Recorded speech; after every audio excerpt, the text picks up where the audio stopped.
प्रभु यीशु मसीह के नाम से आप सबों को हम बाइबल वाचन के लिए हम स्वागत करते हैं। प्रभु यीशु मसीह के नाम से आपको नमस्कार भी। आइए हम प्रार्थना के साथ शुरू करेंगे। ये हमारे स्वर्गीय पिता, धन्यवाद है तेरे शास्त्र के गहरे अद्भुत बातों को देखने के लिए हमारे आंखों को खोल दे।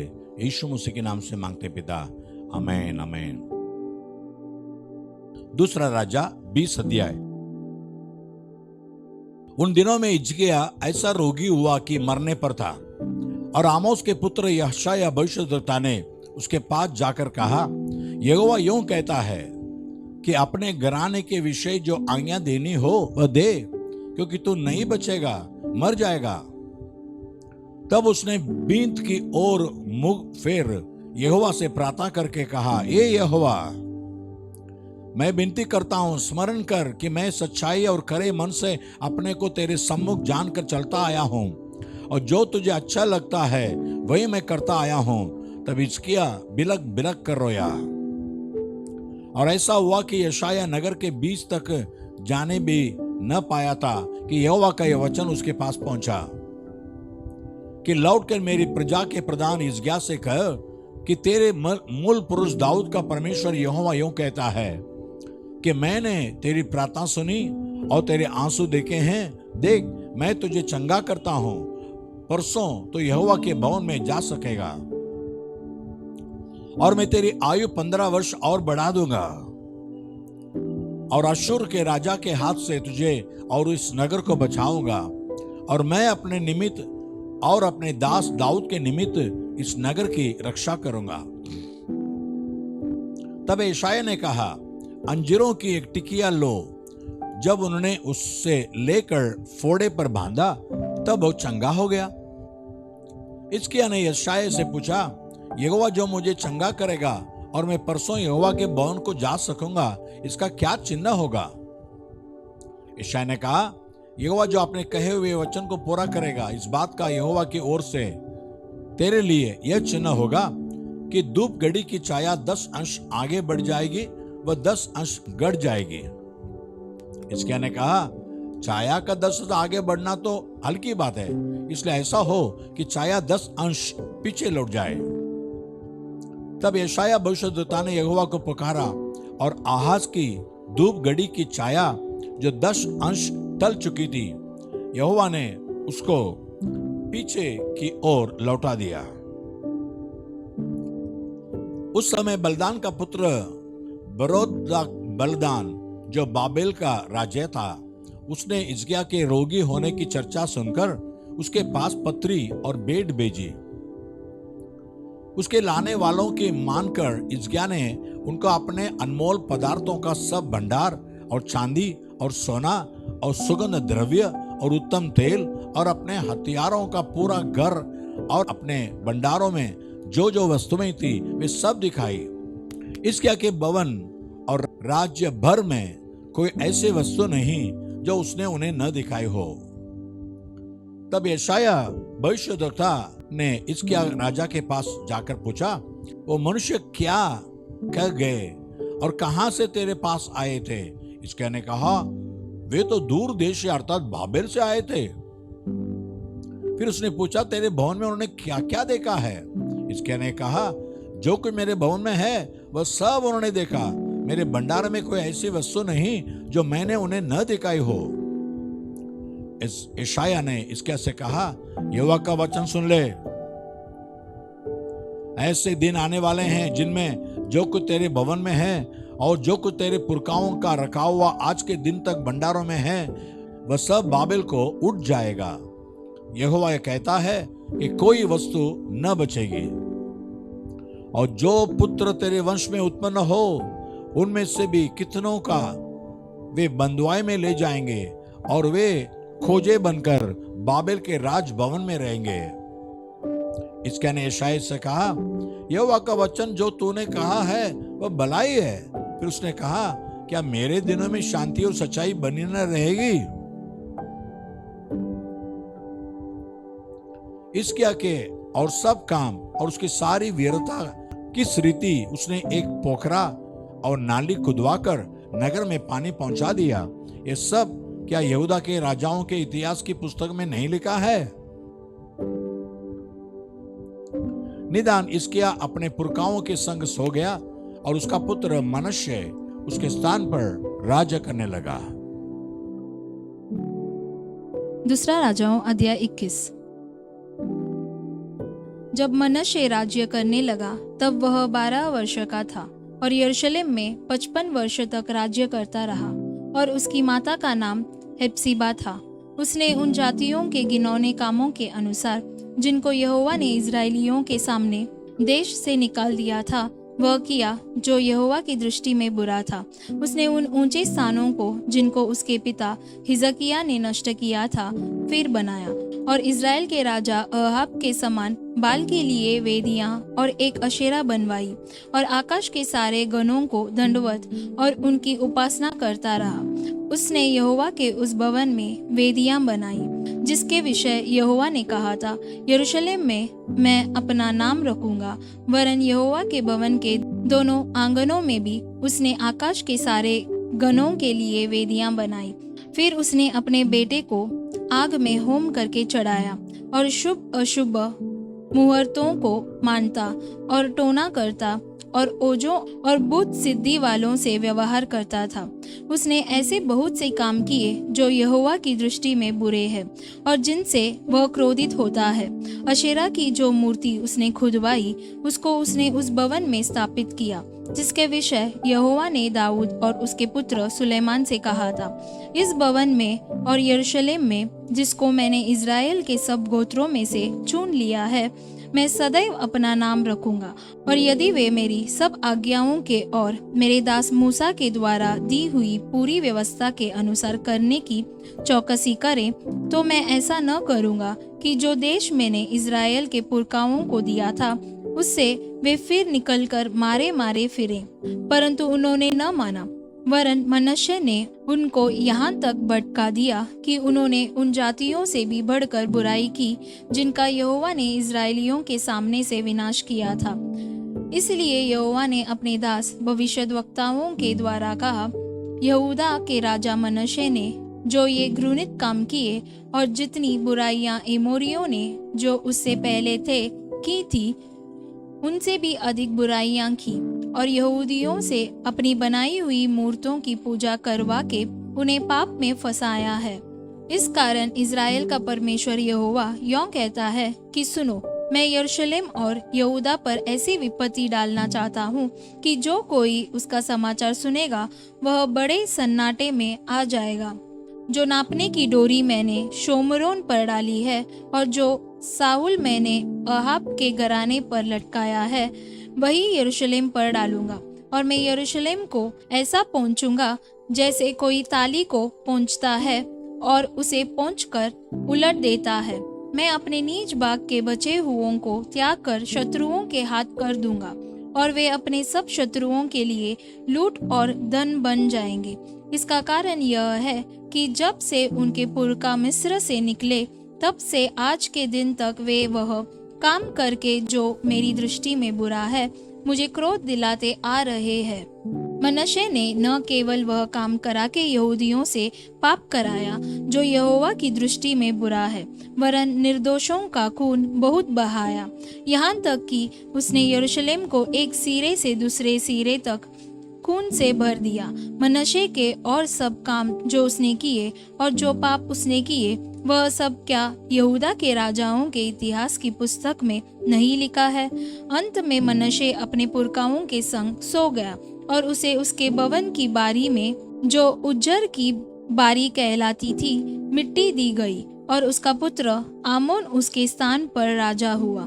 जब आमोन राज्य करने लगा तब वह 22 वर्ष का था और यरूशलेम में 2 वर्ष तक राज्य करता रहा। और उसकी माता का नाम मशुल्लेमेत था जो योतबावासी हारूस की बेटी थी। उसने अपने पिता मनश्शे के समान वह किया जो यहोवा की दृष्टि में बुरा है। वह पूरी तरह अपने पिता के समान चाल चला और जिन मूर्तों की उपासना उसका पिता करता था उनकी वह भी उपासना करता और उन्हें दंडवत करता था। उसने अपने पितरों के परमेश्वर यहोवा को त्याग दिया और यहोवा के मार्ग पर न चला।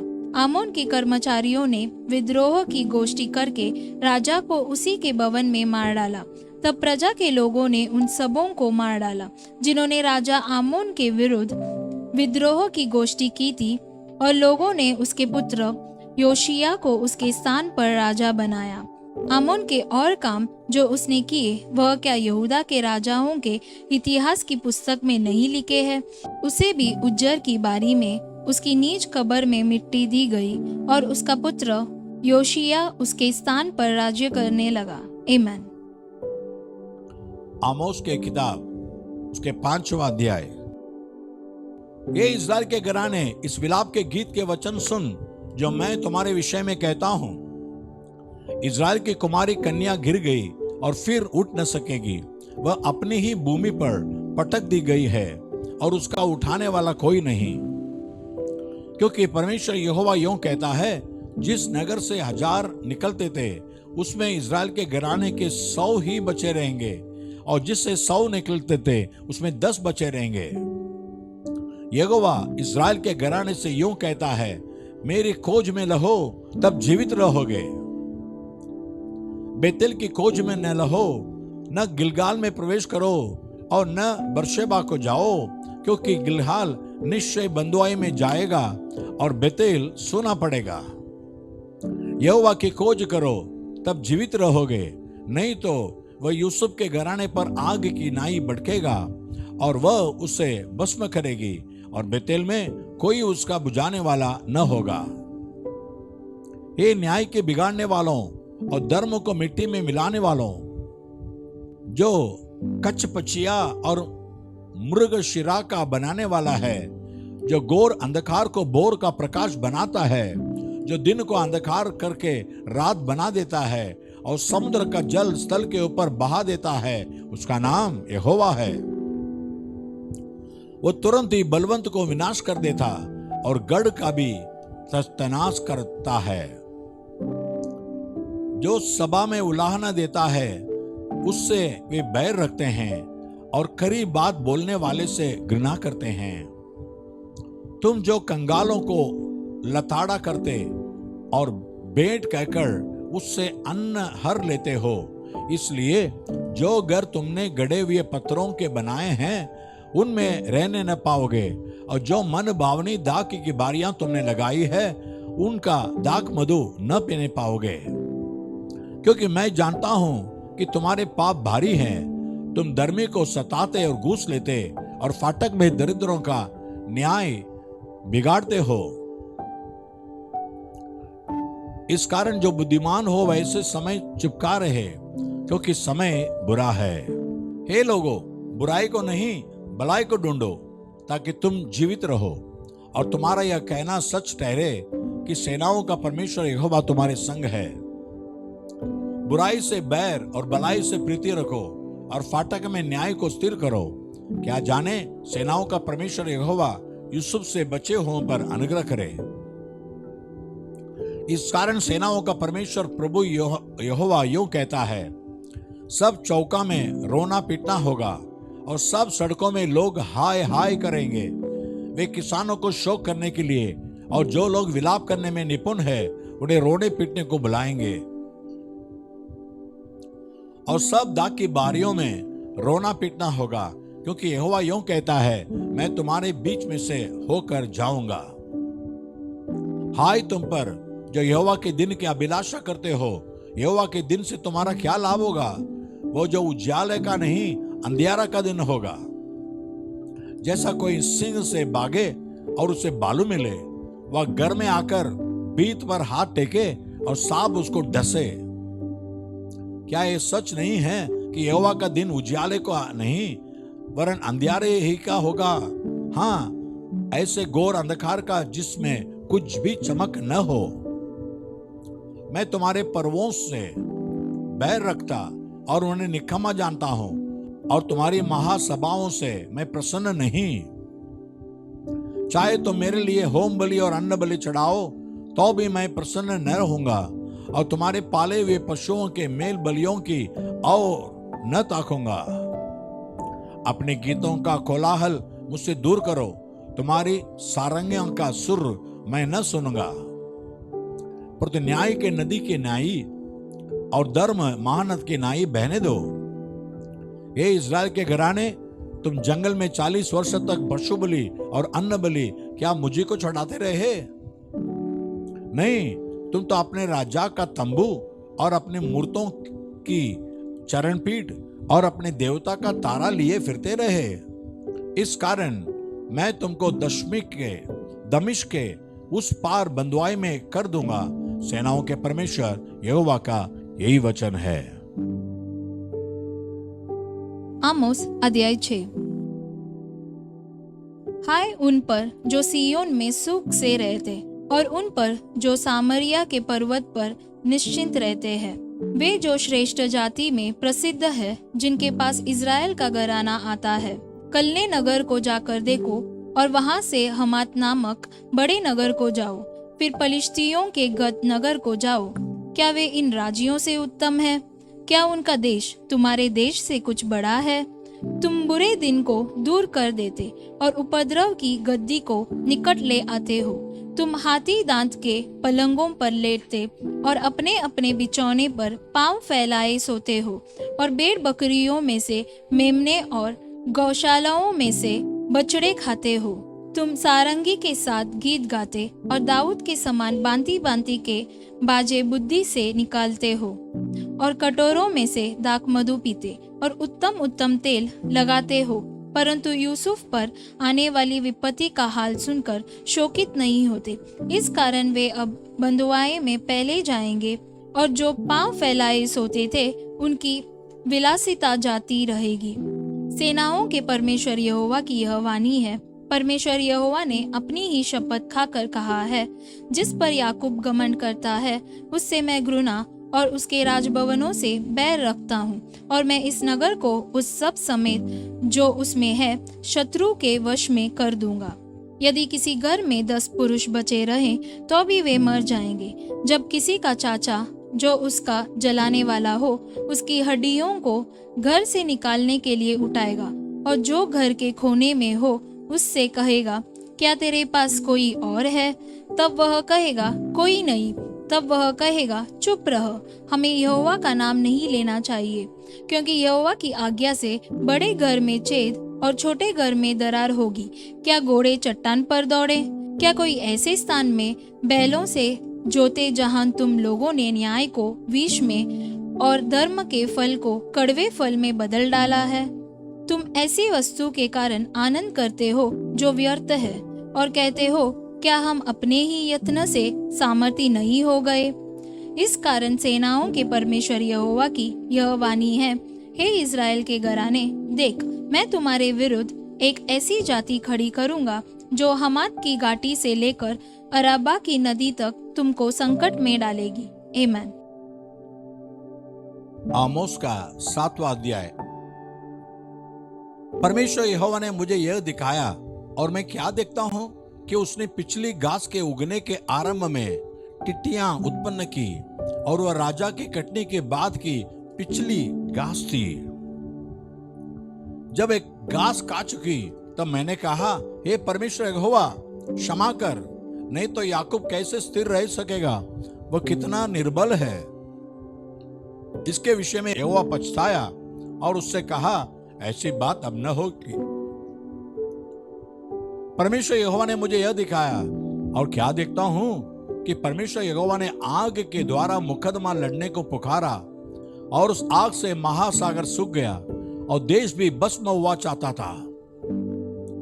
तब मैंने कहा, हे परमेश्वर यहोवा, थम जा, नहीं तो याकूब कैसे स्थिर रह सकेगा? वह कैसा निर्बल है। इसके विषय में भी यहोवा पछताया, और परमेश्वर यहोवा ने कहा, ऐसी बात फिर न होगी।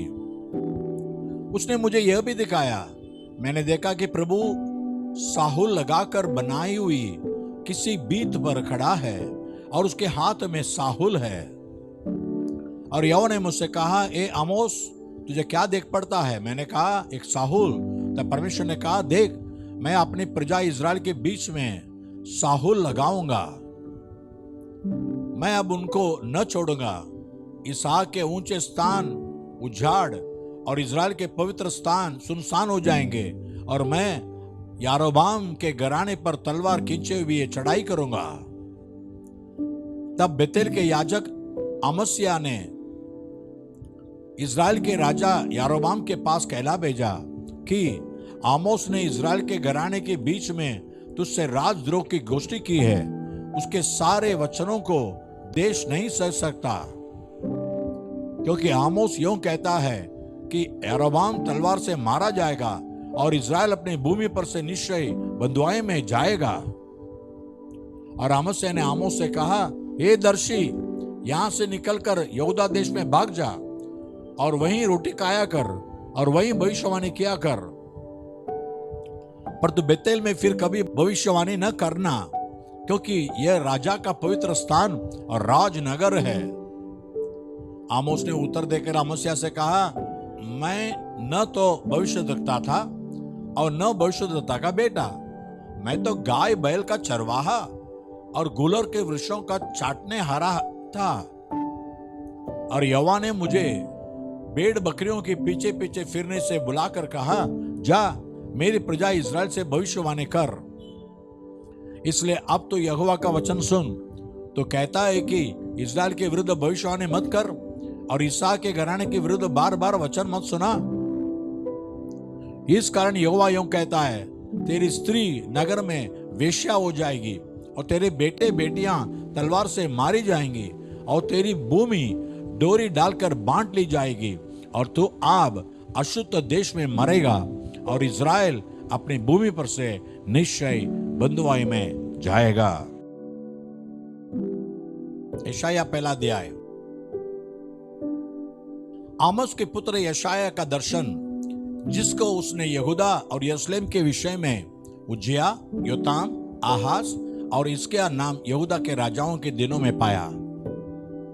हे स्वर्ग सुन और ये पृथ्वी कान लगा, क्योंकि यहोवा कहता है, मैंने बाल बच्चों का पालन पोषण किया और उनको बढ़ाया भी, पर तो उन्होंने मुझसे बलवा किया।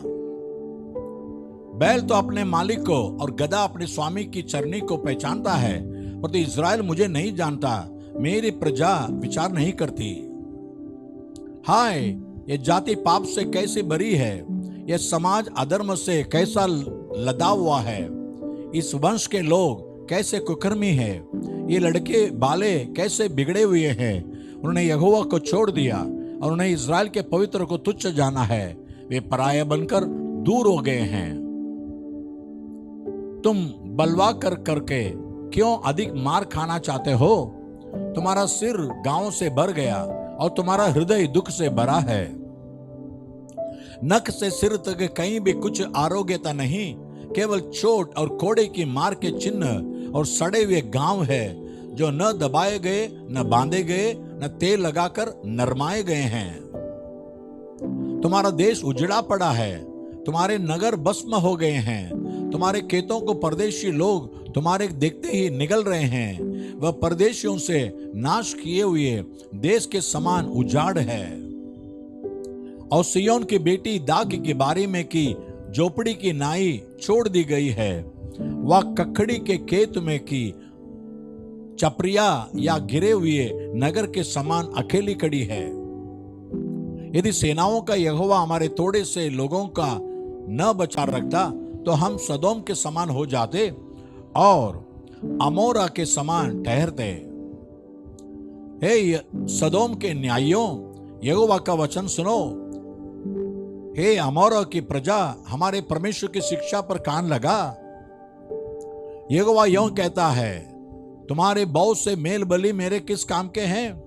मैं तो मेढ़ों के गोम बलियों से और पाले हुए पशुओं की चर्बी से अगा गया हूं। मैं बछड़ों व भेड़ के बच्चों का बकरों के लहू से प्रसन्न नहीं होता। तुम जब अपने मुंह मुझे दिखाने के लिए आते हो, तब यह कौन चाहता है कि तुम मेरे आंगनों को पांव से रोंदो? व्यर्थ अन्न बलि फिर मत लाओ, धूप से मुझे घृणा है। नए चांद और विश्राम दिन का मानना और सभाओं का प्रचार करना, यह मुझे बुरा लगता है। महासभा के साथ ही साथ अनर्थ काम करना मुझसे सहा नहीं जाता। तुम्हारे नए चांदों और नियत पर्वों के मानने से मैं जी से बैर रखता हूं। वे सब मुझे बोझ से जान पड़ते हैं। मैं उनको सहते सहते उकता गया हूं। जब तुम मेरी ओर हाथ फैलाओगे तब मैं तुमसे मुंह फेर लूंगा। तुम कितनी ही प्रार्थना क्यों न करो तो भी मैं तुम्हारी न सुनूंगा, क्योंकि तुम्हारे हाथ खून से भरे हैं। अपने को धो कर पवित्र करो, मेरी आंखों के सामने से अपने बुरे कामों को दूर करो। भविष्य में बुराई करना छोड़ दो, भलाई करना सीखो, यत्न से न्याय करो, उपद्रवी को सुधारो, अनाथ का न्याय चुकावो, विधवा का मुकदमा लड़ो। यहोवा कहता है, आओ हम आपस में वाद विवाद करें। तुम्हारे पाप चाहे लाल रंग के हो तो भी वे हिम की नाई उजले हो जाएंगे, और चाहे अर्गवानी रंग के हो तो भी वे ऊन के समान श्वेत हो जाएंगे। यदि तुम आज्ञाकारी होकर मेरी मानो तो इस देश के उत्तम से उत्तम पदार्थ खाओगे, और यदि तुम ना मानो और बलवा करो तो तलवार से मारे जाओगे। यहोवा का यही वचन है। जो नगरी सती थी सो क्यों कर व्यभिचारिण हो गई? वह न्याय से भरी थी और उसमें अधर्म पाया जाता था, परंतु अब उसमें हथियारे ही पाए जाते हैं। तेरी चांदी गातों का मैल हो गई, तेरे दाख मधु में पानी मिल गया है। तेरे हाकिम हटीले और चारों से मिले हैं, वे सब के सब घूस खाने वाले और बेट के लालची हैं। वे अनाथ का न्याय नहीं करते और न विधवा का मुकदमा अपने पास आने देते हैं। इस कारण प्रभु सेनाओं का यहोवा, इस्राएल के शक्तिमान की यह वाणी है, सुनो, मैं अपने शत्रुओं को दूर करके शांति पाऊंगा और अपने बैरियों से पलटा लूंगा। और मैं तुम पर हाथ बढ़ाकर तुम्हारा दांतों का मैल पूरी रीति से भस्म करूंगा और तुम्हारा रांग पूरी रीति से दूर करूंगा। और मैं तुमसे पहले की नाई न्यायी और आदि काल के समान मंत्री फिर नियुक्त करूंगा। उसके बाद तो धर्मपुरी और सती नगरी कहलाएगी। सियोन न्याय के द्वारा और जो उसमें फिरेंगे वे धर्म के द्वारा छुड़ा लिए जाएंगे। परंतु बलवाइयों और पापियों का एक संग नाश होगा, और जिन्होंने यहोवा को त्यागा है उनका अंत हो जाएगा। क्योंकि जिन 5 वर्षों से तुम प्रीति रखते थे उनसे वे लज्जित होंगे, और जिन बारियों से तुम प्रसन्न रहते थे उसके कारण तुम्हारे मुंह खाले होंगे। क्योंकि तुम पत्ते मुरझाए हुए बांझ वृक्ष के और बिना जल की बारी के समान हो जाओगे।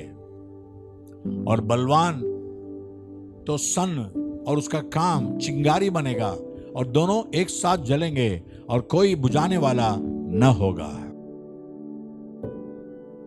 यशाया अध्याय 2। आमोस के पुत्र यशाया का वचन, जो उसने यहूदा और यरूशलेम के विषय दर्शन में पाया। अंत के दिनों में ऐसा होगा कि यहोवा के भवन का पर्वत सब पहाड़ों पर दृढ़ किया जाएगा और सब पहाड़ियों से अधिक ऊंचा किया जाएगा, और हर जाति के लोग दारा के समान उसकी ओर चलेंगे। बहुत से देशों के लोग आएंगे और आपस में कहेंगे, आओ हम यहोवा के पर्वत पर चढ़कर याकूब के परमेश्वर के भवन में जाएं। तब वह हमको अपने मार्ग सिखाएगा और हम उसके पत्तों पर चलेंगे। क्योंकि यहोवा की व्यवस्था सिय्योन से और उसका वचन यरूशलेम से निकलेगा। वह जाति जाति का न्याय करेगा और देश देश के लोगों के झगड़ों को मिटाएगा, और वे अपनी तलवारें पीट कर हल के फाल और अपने बालों को हंसियां बनाएंगे। तब एक जाति दूसरी जाति के विरुद्ध फिर तलवार न चलाएगी, न लोग भविष्य में युद्ध की विधियां सीखेंगे। हे याकूब के घराने, आ हम यहोवा के प्रकाश में चले। तूने अपनी प्रजा याकूब के घराने को त्याग दिया है, क्योंकि वे पूर्व देश के व्यवहार पर तन मन से चलते और पलिश्तियों के समान टोना करते हैं और परदेशियों के साथ हाथ मिलाते हैं। उनका देश चांदी और सोने से भरपूर है और उनके रखे हुए धन की सीमा नहीं।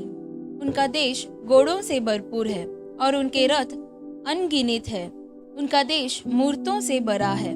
वे अपने हाथों की बनाई हुई वस्तुओं को जिन्हें उन्होंने अपनी उंगलियों से संवारा है, दंडवत करते हैं।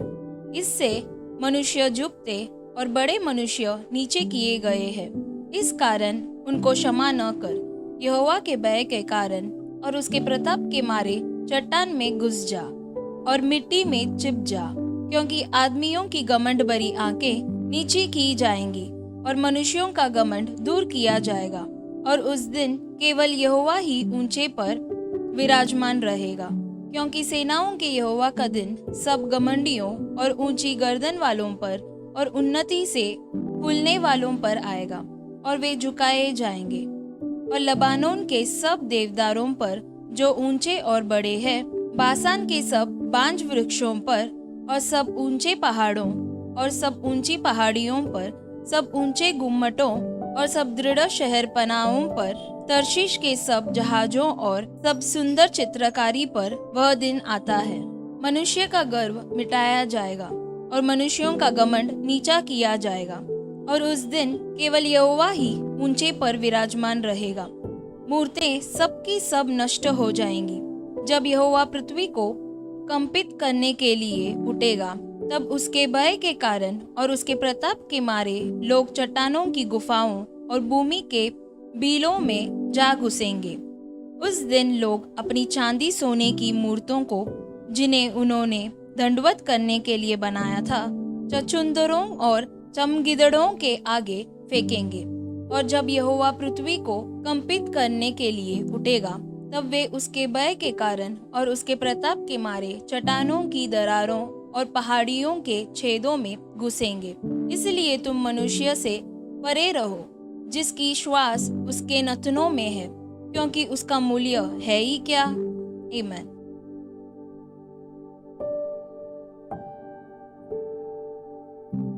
हम प्रार्थना करेंगे। प्यारे पिता परमेश्वर, तूने कहा तुम्हारे पाप लाल बड़क हो फिर भी बिल्कुल सफेद बन जाएंगे। हमारे गुनाहों को और पापों को क्षमा कर और यीशु मसीह के पवित्र लहू से वचन सुनने वाले हर एक के जीवन को पवित्र कर प्रभु। यीशु मसीह का लहू सारे पापों को शुद्ध कर कर और हमें बचाता है, और तेरे वचन की आशीष हमारे जीवन में मिलने दे। आशीष के बाधाएं बनकर जो भी पाप है, गुनाह है, उसका हटा दे प्रभु। हर एक आशीष कर यीशु मसीह के नाम से मांगते पिता, आमीन और आमीन। God bless you. प्रभु आपको आशीष करे। आमीन।